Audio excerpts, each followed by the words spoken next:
Halo teman-teman, bertemu lagi di channel ini. Oke, untuk video hari ini kita akan melihat sebuah video yang mengulas tentang apa sih yang terjadi di tanah Palestina dan bagaimana Israel mengklaim atau merampas tanah warga Palestina untuk menjadikan negaranya. Seperti apa? Ini dia sejarahnya. Apa yang terjadi di Palestin secara jelasnya bukan konflik atau perselisihan, akan tetapi secara terang ialah perbuatan haram puak Zionis merampas tanah umat Islam selama berpuluh tahun. Bukan Sejak sekedar tahun 1948, konflik, kaum Yahudi yang tapi datang ini dari istilahnya Eropah ke Palestin mula perampasan penduduk asal Arab Palestin sedikit demi perampasan sedikit, tanah warga sehingga Palestina. kebanyakan kawasan sudah dikuasai Israel pada hari ini. Betul. Sebelum tahun 1948, kurang 6% kawasan tanah dimiliki Bahkan Yahudi di dulu kurang Palestin. dari Akan 6%. tetapi pada hari ini, hampir keseluruhan negara Palestin dirampas secara kejam oleh Zionis Sekarang bagi memenuhi hampir cita-cita keseluruhan mereka sudah membentuk negara haram dirampas Israel. Gerakan Zionis oleh muncul Israel sebagai satu ideologi bagi mendirikan satu negara untuk kaum Yahudi yang bertebaran di Eropah. Ketika ini, kira-kira 42% dari jumlah populasi Yahudi dunia menetap di Israel. Jadi, hampir dalam video kali ini, setengahnya kita dari akan melihat Israel. mengenai sejarah dan ketegangan yang berlaku di Palestin. Teruskan menonton. Perbezaan Yahudi dan Zionis. Yahudi berasal daripada Bani Israel atau Ibrani dari Timur Tengah purba. Mereka adalah golongan diaspora, iaitu hidup bertebaran di seluruh dunia tanpa sebuah negara tetap sejak sebelum Masihi lagi. Tidak memiliki tanah sendiri, misalnya sejauh itu dia hanyalah mengungsi lah, bisa dibilang begitu. Dan tinggal di Timur Tengah yang dikenali sebagai Yahudi Mizrahi. Golongan Yahudi banyak ditindas di barat, terutamanya di wilayah Eropah Timur. Dulu kan zaman Perang Dunia Nazi kan membantai kaum Yahudi. Ideologi Zionis, Theodor Herzl ialah seorang Yahudi yang dipandang sebagai pencipta sejarah ideologi ekstrim nasionalis Zionis. Dia dianggap pemimpin kaum Yahudi Ashkenazi yang bercita-cita mendirikan negara haram Israel. Kaum Yahudi yang setuju dengan gerakan tersebut memandangnya sebagai pahlawan, dan terdapat juga kaum Yahudi yang menentang ideologi berarti ada juga yang menentang. Menuduhnya sebagai pengkhianat. Ya sekarang pun ada juga kan kaum Yahudi yang ikut membela Palestina dan menentang tindakan agresif Israel. Asalnya merupakan sebahagian dari wilayah pentadbiran Kerajaan Utsmaniyah 1517 hingga 1918 selama kira-kira 400 tahun. Wilayah tersebut lebih dikenali oleh orang Arab sebagai Al-Ad Al-Muqaddasah atau The Holy Land. Palestin dahulunya juga dikenali sebagai Suria Al-Janubiyah, Southern Syria, kerana dari segi geografinya ia termasuk dalam tanah besar Syria dan pada masa kini terdiri daripada negara Syria, Lebanon, Palestin dan Jordan. Palestin mempunyai kedudukan yang istimewa bagi umat Islam kerana di situlah berlakunya peristiwa Isra Mi'raj dan juga tempat lahirnya para nabi. Manakala bagi orang Kristian pula, Palestin merupakan tanah air bagi Nabi Isa alaihi salam. Ini juga bagi umat Kristen juga tempat yang suci lah, tempat lahirnya Nabi Isa. Memahami sejarah Timur Tengah perlu mengetahui serba sedikit kaitan antara kerajaan Turki Utsmaniyah dan Perang Dunia Pertama 1914 hingga 1918. Sebelum Perang Dunia Pertama, Palestin dan kawasan Timur Tengah yang lain adalah di bawah dulu kan Arab ini jadi satu kesatuan di bawah apa istilahnya, bawah Sultan. Pihak kuasa berikat Barat bercita-cita menjatuhkan pemerintahan terakhir Khalifah Islam ini. Turki Utsmaniyah menyertai Pakatan Perikatan Kuasa Tengah bersama Jerman serta Austria-Hungary. Sekarang sudah pecah jadi beberapa negara. Perang Dunia Pertama inilah yang telah membuka peluang kepada kuasa Britain yang menang untuk meluaskan pengaruhnya. Timur Tengah menjadi seperti medan permainan kuasa-kuasa Eropah, dan sepadan bekas wilayah Turki Utsmaniyah dibahagikan kepada zon Perancis dan Britain. Berarti dibagi menjadi dua wilayah setelah perang.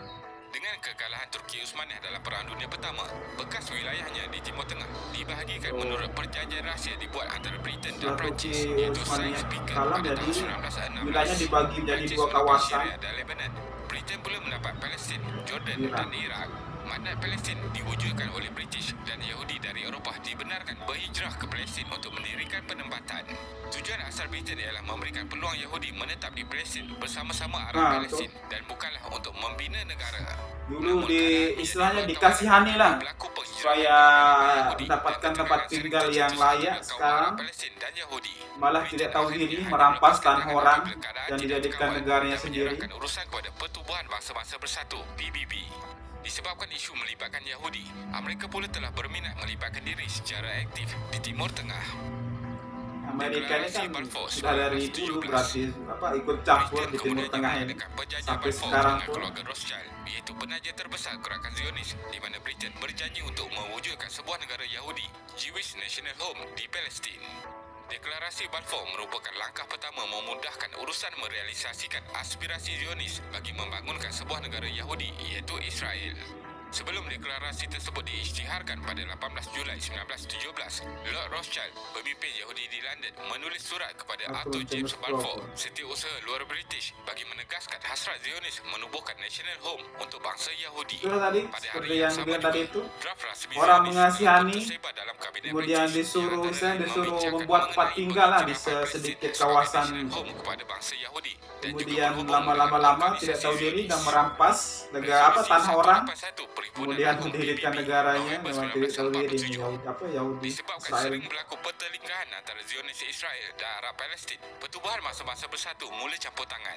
Menerusi resolusi yang dibuat oleh PBB, kawalan Palestin dibahagikan kepada dua bahagian, iaitu 57% Berarti kawasan setelah Arab itu Palestin Palestin dan jadi 43% dua untuk kawasan lah. Yerusalem sebagai corpus separatum, 97% iaitu entiti berasingan. Palestin, kemudian Ini bermaksud wilayah 43% Baitul Maqdis untuk adalah terasing Israel dan atau bebas dari pengaruh Yahudi. Yahudi Israel atau Arab Palestin dan ditabir oleh badan antarabangsa. Oh, berarti Baitul Maqdis itu tidak ada yang tidak ada yang dan Syria membantah pelan memegang lah ya, tersebut. jadi Maka dia adalah tercetuslah pemegang Perang Arab Arab Israel pada 15 PBB Mei yang megang, 1948, namun yang juga dibantah merupakan atau hari Israel ditentang mengisytiharkan negara oleh haram negara mereka. Arab lainnya. Namun negara-negara Arab ini tidak berperang dengan bersungguh dan akhirnya menerima syarat gencatan senjata dengan Israel pada Mac 1949. Itulah dulu Hasilnya, Mesir memperolehi Gaza, Jordan mendapat tebing barat tidak dan sungguh-sungguh Jerusalem memeranginya dan ini sekarang merupakan hasilnya sepadan seperti ini. 1949 atau garisan Semakin hijau yang dianggap berkuasa sebagai dia di sepadan tanah negara yang sah. Palestin. Perang 6 hari. Israel melancarkan pula serangan ke atas Pakatan Mesir, Syria, Jordan dan Israel Akhir-akhir ini diserang berjaya lagi meneruskan oleh lagi sembah. Israel. Perang Arab Israel ini berlangsung selama 6 hari pada 5 Jun hingga 11 Jun 1967. Pada 5 Jun hingga 11 Jun 1967 telah merubah landscape geopolitik Timur Tengah sehingga hari ini. Ia juga melibatkan pengaruh blok kuasa luar, iaitu Amerika Syarikat dan Soviet Union. Amerika yang selalu ada di mana-mana ada konflik. Selama 6 hari sahaja untuk mengalahkan gabungan tentera negara Arab dengan melumpuhkan kekuatan tentera udara mereka. Israel berjaya merampas Gaza dan semenanjung Sinai daripada Itulah Mesir, tebing barat dan seperti Jerusalem Timur kata daripada orang, Jordan, serta dataran sesuatu tinggi apa Golan orang dari yang Syria. menakuti sesuatu itu akan membuat dirinya lebih kuat. Contohnya ini seperti Israel ini ya, karena dia takut, karena dia minoritas dahulunya, takut dengan negara-negara, tapi dia memperkuat diri dari segi pertahanan dan militernya. Sekarang dia salah satu negara yang memiliki kuota militer yang terkuat di dunia. Jadi sekarang pun negara-negara Arab berpikir dua kali untuk mengusir atau menyerangnya. Sedangkan dulu pun pernah istilahnya belum kuat-kuat seperti sekarang lah, pernah dibombardir. PBB mengeluarkan resolusi 242 pada November 1967 dengan mengarahkan Israel berundur ke sempadan sebelum perang, namun tidak dilayan oleh bangsa ini. Perang Yom Kippur. Pada tahun 1973, Pakatan Arab kembali dulu bangkit Israel ini mencetuskan banyak perang Yom Kippur pada bulan sudah Ramadan. banyak berperang Perang istilahnya ini, untuk Mesir hampir mempertahankan melawat Palestina, namun kaumnya tidak berjaya atau kerana gencatan senjata yang diusulkan oleh istilahnya pihak Amerika Syarikat mempertahankan dan Soviet. Walaupun tidak berjaya merampas rasnya kawasan lah Mesir untuk yang mendapatkan ditawar tempat Israel, tinggal. perang ini menamatkan mitos bahawa Israel tidak dapat dikalahkan dan memaksa Israel berunding. Israel memulangkan Sinai dalam perjanjian Camp David 1978 dan memberikan Gaza dan tebing barat kepada Palestin dalam perjanjian Oslo 1993. Namun Israel yang licik tidak mengikut perjanjian malah dan melanggar malah perjanjian terus sendiri, meminta penempatan dan tembok membuat pemisah haram di tebing barat tembok-tembok Palestin. pemisah. Israel tidak mahu melepaskan Baitul Maqdis Timur kerana atas alasan agama dan Golan kerana lokasi yang strategik. Kesimpulannya, sejak kemasukan orang Yahudi ke Palestin, serangan terus berlaku setiap hari. Walaupun istilahnya penduduk semangat Islam di apa orang Palestin sedang berpuasa dan Yahudi menyambut hari raya. menggeser sedikit demi sedikit lah Setelah media untuk barat merampas kebanyakannya tanah tidak orang-orang melaporkan Palestin. berita yang tepat, tetapi lebih memihak kepada Nah, Israel. betul. Situasi Banyak ini telah pun konten-konten yang mencetuskan mendukung kemarahan umat Palestin Islam di yang seluruh dihapus. dunia. Seterusnya, memberikan tekanan kepada Israel untuk menghentikan serangan ini. Terima kasih kerana menonton. Oke, itu tadi video yang mengulas tentang apa sih yang terjadi di tanah Palestina dan bagaimana Israel atau Zionis merampas tanah orang-orang Palestina sampai sekarang terjadi konflik.